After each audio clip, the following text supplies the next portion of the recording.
Everyone. All right, we're good. All right, hello everyone. This is Govey Goyle and John Levine. Hey, we are here today to talk all things membership. Specifically, we're going to talk about what the Florida chapter is doing.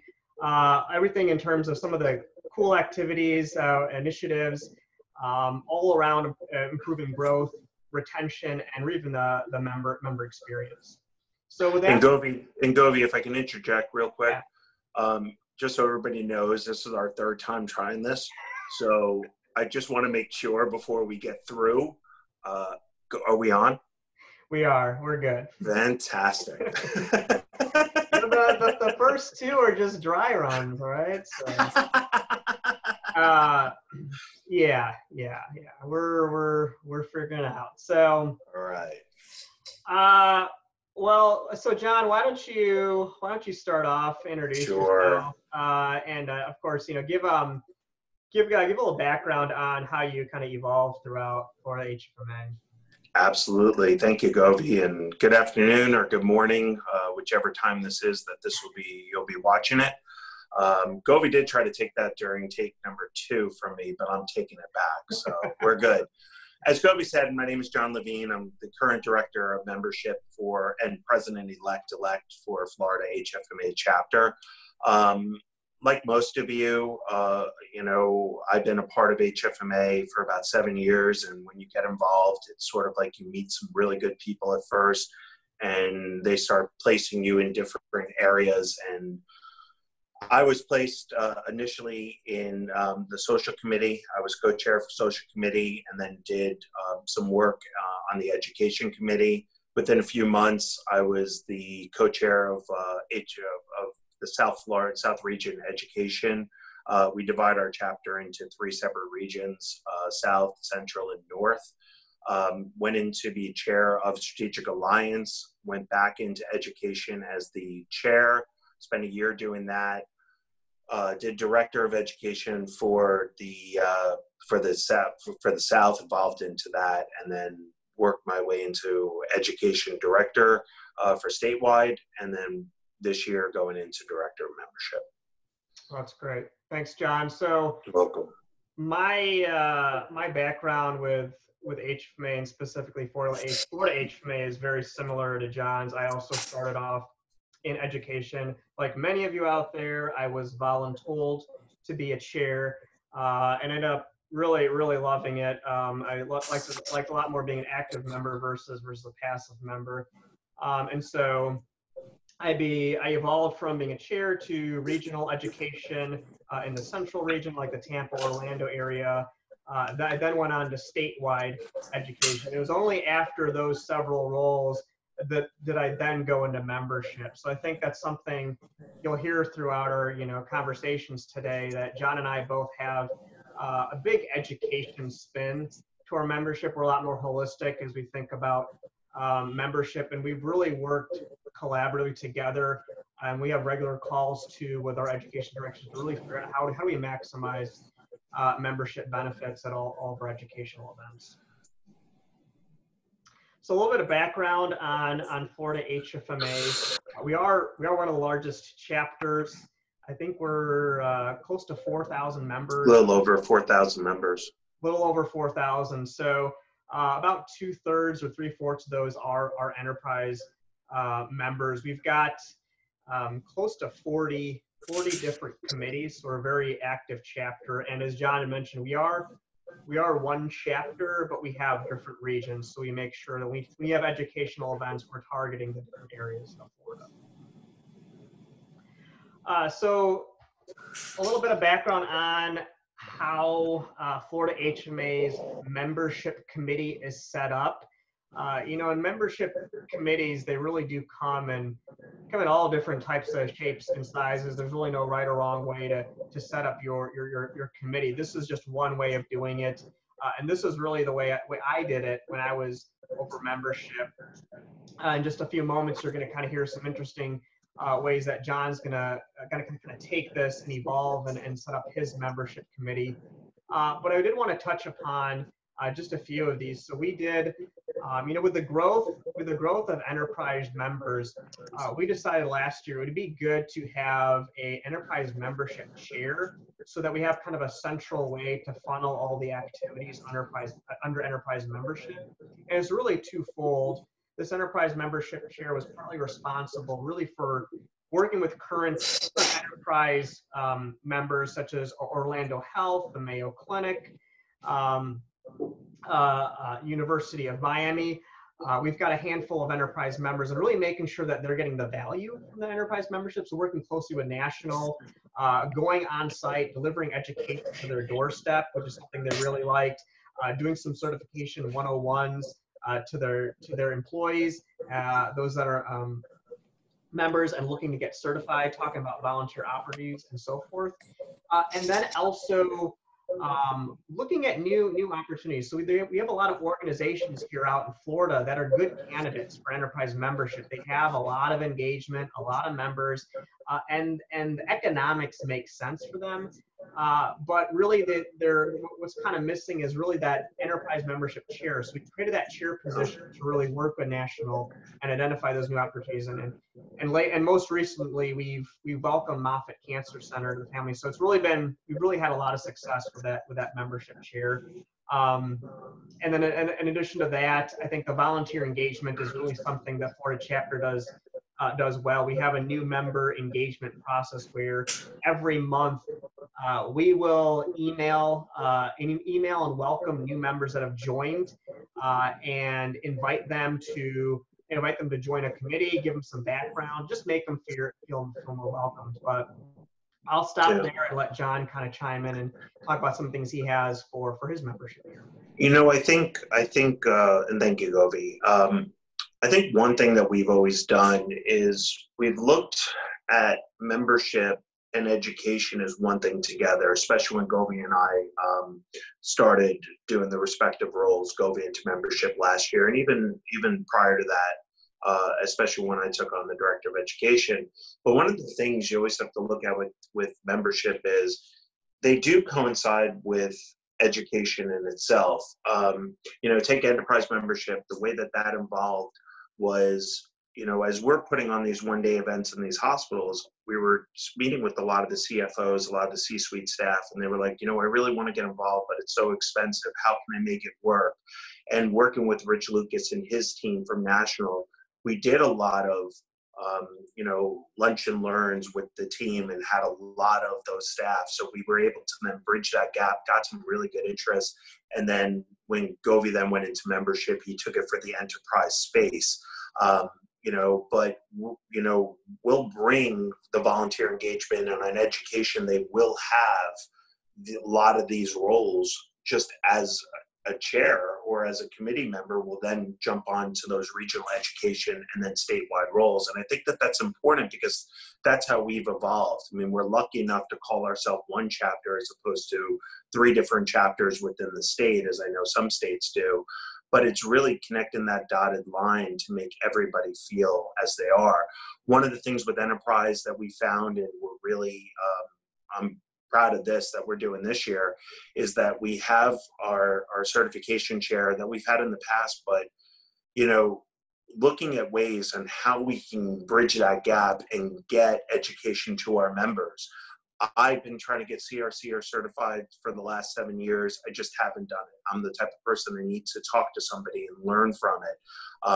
We've heard in the past, well, you can't come at 4, but the person that wants to come to the facility from the enterprise level is not available at that time. So what we're going to do is we're going to hold lunch and learns starting in August, where we're going to offer 10 weeks of CRCR certification. And then after that, we're going to dovetail over to CHFP and the different certifications that we have. If you can't make it to a meeting, that's no problem. You will then be able to log on online. And this will be open for all of HFMA. So we're really excited and proud of that. Yeah, no, that's great. Yeah. With certification not only being all inclusive and now actually being a good time for a lot of folks to study if they are in lockdown. I know we're also, after even thinking forward beyond the CR, CR, and the CHFP, there's about 7 different certifications. Yeah. Because our membership is evolving, we're getting a lot of folks joining that are not finance or revenue cycle oriented. We also have that kind of in our long-term plan as well to start pushing those. And I think that's where it's important on the individual membership, because every week or every month we're sending out information to those new members. But and we'll talk about this as we go down a little bit, but as we get more involved, I look at it as a new member as somebody who has not involved. Right. Why are they not involved? And, some people just don't know how to get there. And we'll talk about this in a few slides, but, we send out information to those members to try to say, hey, listen, let's get you involved. This is what's going on. And COVID's changed things, but it's also made it more exciting because we can be together a little bit closer virtually without actually at the stuff. And that's a good segue to this. That's actually, I was going to say, that's a great segue here. So what we're actually thinking about doing, moving in kind of now in this virtual COVID-19 world, because we do have, I personally get emails every week from folks that want to get involved, want to join a committee, but they know that there's no on-site events. So maybe in the past they'd help out registration or introduce speakers. Like they want to figure out what can they do now. We still have webinars where they can get involved in that capacity. But what we're thinking about doing is we're gonna hold, the Florida HFMA chapter is gonna hold a virtual volunteer engagement session, probably sometime maybe in middle August. We're kind of in the planning stages of it, but it's really gonna kind of mimic what we would have done on site. So typically we do it in a live environment. We would have it the day before one of our statewide events, where we would invite anyone that really wants to get involved. To John's point, it doesn't have to be a new member, it could be a long-term member. Anyone that wants to learn more about Florida HFMA, some volunteer opportunities, just have fun, some networking. We're gonna put that all into a virtual session. Keep it short, 1 hour session, but pack it with a lot of good content. Invite some of our chapter leaders. Hopefully we can get more of our chairs and co-chairs taking some more leadership responsibilities, and be able to talk about some of the volunteer opportunities they have. A lot of chairs and co-chairs are building up their committees, and they have some opportunities. And then also leveraging some of the technology, doing some of the breakout room stuff, where folks, if they've indicated, hey, I really want to focus and learn more about certification committee, or I would really want to get involved with the social committee, can I join a breakout room where I can then talk to just that specific chair or board member? I think and go beyond that, and I think the one thing we're learning as a chapter is how to stay connected when you can't be connected. Right. Because one of the things is, if you can't go to an event, if you can't do this, and if you can't go here, what good is it? And we're finding different ways to keep people connected and get them more involved. And we're doing more things than I think we've ever done, from virtual trivia games to happy hours to different things. But I think we need to go into the next slide, just because we are getting on that 13-minute mark. Yeah, absolutely. Thank you. I'm also a timekeeper as well. Well, one other point too. I think you made sometimes it's almost easier to network in a virtual capacity, right? You don't have to worry about getting in a car and traveling, or it's cost free, right? So, I think we're learning about that as well. But switching gears, and we're looking forward to when we can all get back together too. Yes. We're not going to lose sight of that. But as this time is a little bit down, I'll dovetail into this slide, the membership at events. And one of the things we look at as we're talking about is, how do we get more people involved, both at a statewide conference and also at a regional event. And some of these will work out both for regional. So the first one, membership table. You go to an event, you're new to the organization. And when I mean new, you really haven't met a lot of the people. You haven't been able to intertwine yourself in with the members, whether no matter what side you're on, and no matter where you're at. One thing I've always found fortunate is, once you know one person, you can go anywhere and you can always feel welcome at an event, especially when you're involved. So we've set aside this table, really started this last year, where new members can go, they can meet people, they can get involved, but more importantly, if they're not a member and they say, I really want to become a member, right then and there, we sign them up. We also do this at the one-day events. We have a liaison. We have a dotted line to the education, to the regional education directors, and then that person will also sign something at an event. What a better time? Let's get them right then and there, and let's talk to them. We'll have a welcome lunch or a welcome breakfast. And this will be at specific times where we'll put a little side. It's not in a separate room. It's actually at the regular area where we have our breakfast or lunch. But it's a nice little area where people can go and just meet people that want to get involved, want to meet similar people to them. And we take it from that point. And it doesn't matter where it's at, breakfast, lunch, dinner's just a good place for people to get to know each other. Because we found some people are a little shyer than others, or just don't want to get, don't know how to intertwine as well or intermingle, and just a good way to bring people together. The buddy program, and we'll get into this with the peer-to-peer program when we talk about that, but it's a segue to that, where prior to an event, we'll actually take our new members or those people that aren't engaged. Govy and I had started this up last year, where we'll say and it doesn't matter if you're a vendor or your provider, we'll segue you and work you in with an actual buddy so that you have somebody to talk to in an event, work with an event, and help show you the way. Dinner with friends, we actually borrowed this from our friends over at the Georgia chapter. They've been doing dinner with strangers forever, and it's phenomenal. Where we took it and said, let's do dinner with friends, and doesn't matter who you are, we'll pair you up.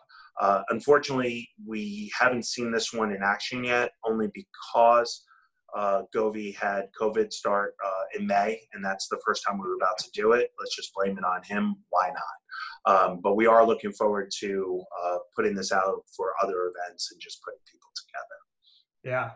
Yeah, that's great.